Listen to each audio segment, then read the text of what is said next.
Muy buenos días a todas y a todos los compañeros del curso Situación de la Niñez y Adolescencia, Balance y Perspectivas. Me permito presentarme, mi nombre es Neiser Núñez y seré junto con el profesor Alejandro Kusianovic, a quienes ustedes ya conocen, seré su nuevo docente en el curso. Bueno, permítame presentarme. Soy egresado de la Universidad Nacional Mayor de San Marcos, hice estudios en Sociología. Hice también una maestría en Derechos del Niño y Políticas Públicas en la Universidad Nacional Federico Villarreal. He trabajado por más de 8 años en el sector privado, a nivel de ONGs, en la defensa y promoción de los derechos del niño, junto con organizaciones y movimientos sociales de niños, niñas y adolescentes.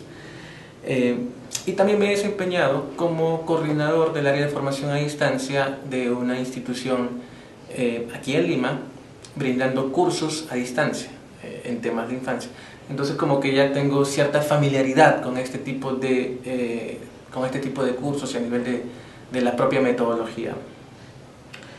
Bueno, pues para presentarles un poco del curso, en este curso les mostraremos un panorama sobre los distintos grupos de infancia que hay en el país. Lamentablemente por limitaciones de tiempo no vamos a poder explorar todos los distintos grupos de infancia que hay en el país, pero hemos seleccionado algunos de los más importantes, que son los niños, niñas y adolescentes trabajadores, los niños, niñas y adolescentes organizados y los niños, niñas y adolescentes quienes se encuentran en situación de calle. Entonces haremos un amplio panorama de las distintas situaciones de las infancias en el país. Haremos un análisis crítico, teniendo una perspectiva histórica y sociológica. Analizaremos cada uno de estos grupos a nivel de sus causas, a nivel de sus dinámicas, a nivel también de sus representaciones sociales, porque esto es muy importante, y yo imagino que lo habrán visto también en la clase de Alejandro Kusianovic, cuán importante es ver las representaciones sociales que hay a nivel de infancia, y también veremos las legislaciones también, porque es sumamente importante ver desde qué marco jurídico nosotros como educadores nos vamos desenvolviendo en cada uno de los grupos de infancia con los que nos vamos a desenvolver. El curso se divide en 3 unidades. La primera unidad, que son niños, niñas y adolescentes organizados. Este es un tema muy interesante, ¿por qué? Porque recién en los últimos años se ha vuelto a hablar sobre las organizaciones de niños, sobre la promoción de las organizaciones de niños como un elemento fundamental para el desarrollo de su ciudadanía. Pero para hablar de las organizaciones de niños, ineludiblemente tenemos que hablar también sobre la participación de esto, porque justamente el tema de la organización es una herramienta que da visibilidad a los niños, niñas y adolescentes en cuanto a su participación. Entonces tenemos que vincular organización con participación y a su vez también con el reconocimiento que hace la sociedad a los niños, niñas y adolescentes como sujetos de derechos. Y yo imagino que esto ya lo habrán visto y lo habrán analizado cuando han analizado la Convención sobre los Derechos del Niño, donde hace un quiebre, donde se empieza a reconocer a los niños, niñas y adolescentes como sujetos de derechos. Y uno de sus derechos es justamente el tema de la participación, como un elemento fundamental para su inclusión dentro de la sociedad. Hablaremos también sobre la historia también de las organizaciones de niños, niñas y adolescentes aquí en el país. Como ya les mencioné, el tema de la organización y de la participación es todavía un elemento todavía novedoso en el país y en la región. Y es porque, y reitero que ya lo habrán visto en otros cursos, que justamente la historia de la infancia es, pues, como lo decía Lloyd de Maus, es la historia de su invisibilización.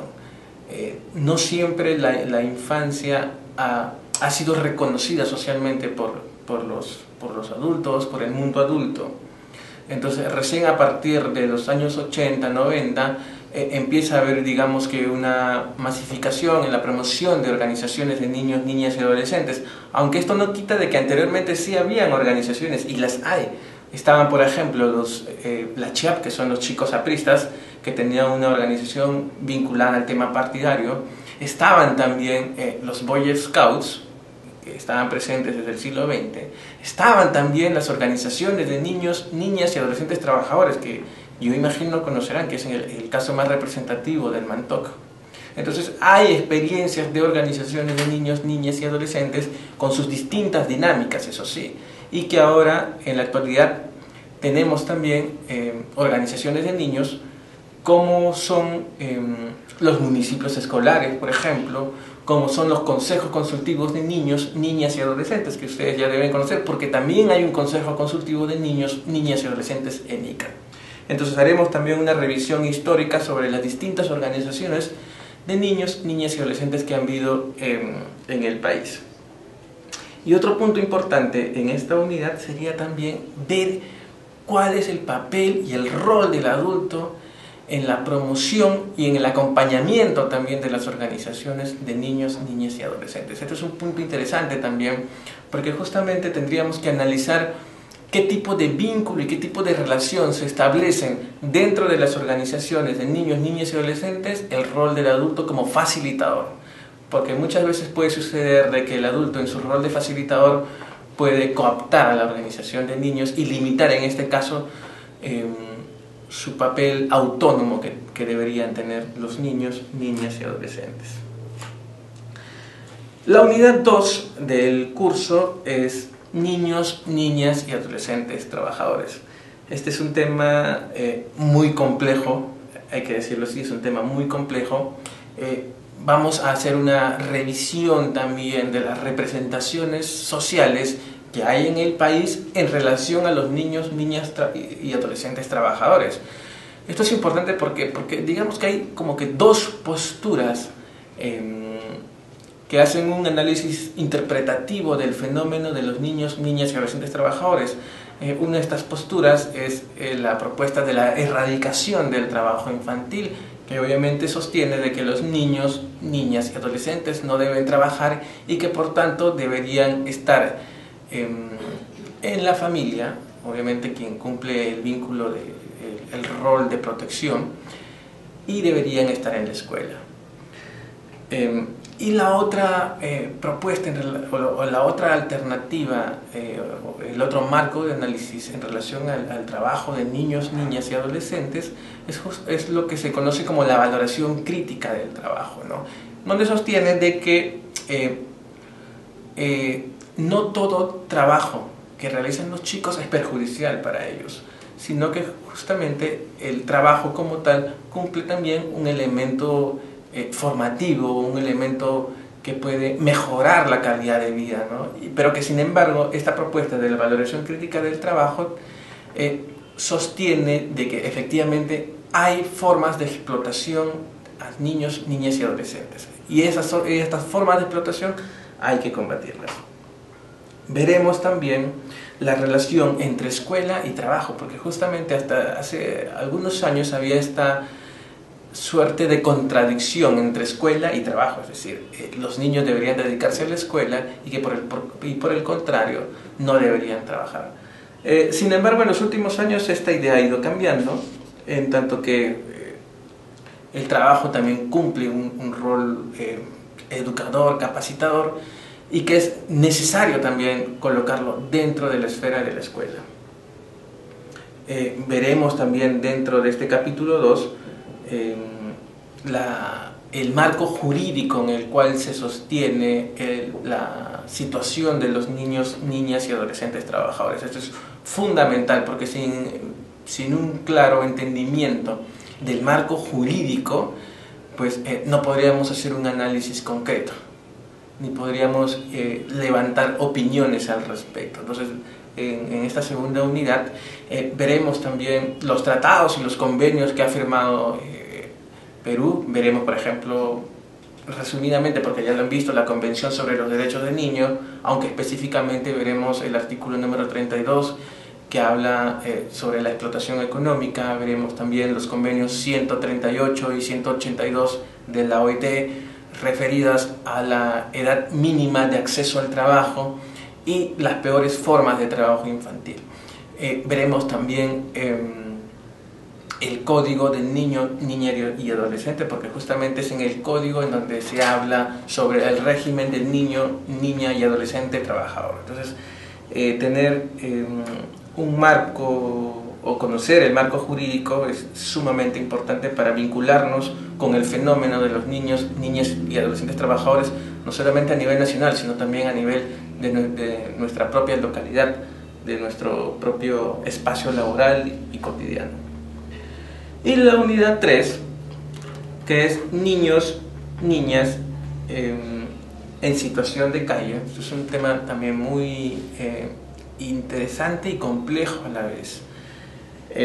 Bueno, aquí analizaremos también las representaciones sociales que subyacen también en la sociedad hacia estos niños, niñas y adolescentes que se encuentran en situación de calle.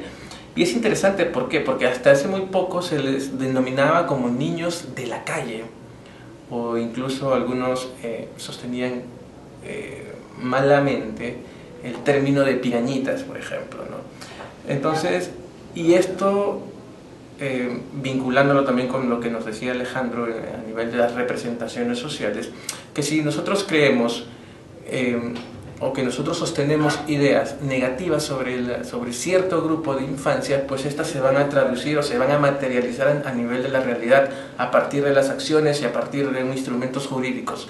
Entonces es importante justamente revisar estas categorías y no podemos pensar en niños de la calle, porque ningún niño es de la calle. O sea, los niños tienen familia, tienen tíos, tienen papás, son parte de un colectivo, son parte de un barrio, son parte de una sociedad, son parte de una comunidad. Entonces, ningún niño es de la calle. Todos los niños son parte de la sociedad y todos y todas somos responsables también. O sea, ningún niño es ajeno a la sociedad. Entonces veremos las representaciones sociales que subyacen a los niños, niñas y adolescentes en situación de calle. Veremos también la legislación que en este caso está referida a esta población, y haremos un análisis crítico también al programa Yachay, quien se encarga en este caso de los chicos que se encuentran en situación de calle. A nivel de la metodología, pues es similar a lo que ustedes ya han visto en los anteriores cursos. Nosotros tenemos 3 unidades. Por unidad nosotros vamos a dejar una guía temática o los contenidos de cada una de las unidades. Dejaremos a su vez también una guía para el desarrollo de la actividad y una lectura que es obligatoria. Por cada unidad nosotros vamos a desarrollar una actividad. En la primera unidad vamos a desarrollar nosotros un foro, en la segunda unidad vamos a desarrollar una tarea, en la tercera unidad vamos a desarrollar un segundo foro, y en la cuarta semana, no olviden que cada unidad es una semana, y en la cuarta semana nosotros vamos a realizar un trabajo final, que es obviamente la conclusión de todo este curso. En cuanto a nivel del peso de la calificación, las 3 primeras actividades tienen un total de un 60% de la calificación, es decir, cada unidad tiene 20% y el trabajo final tiene un 40%.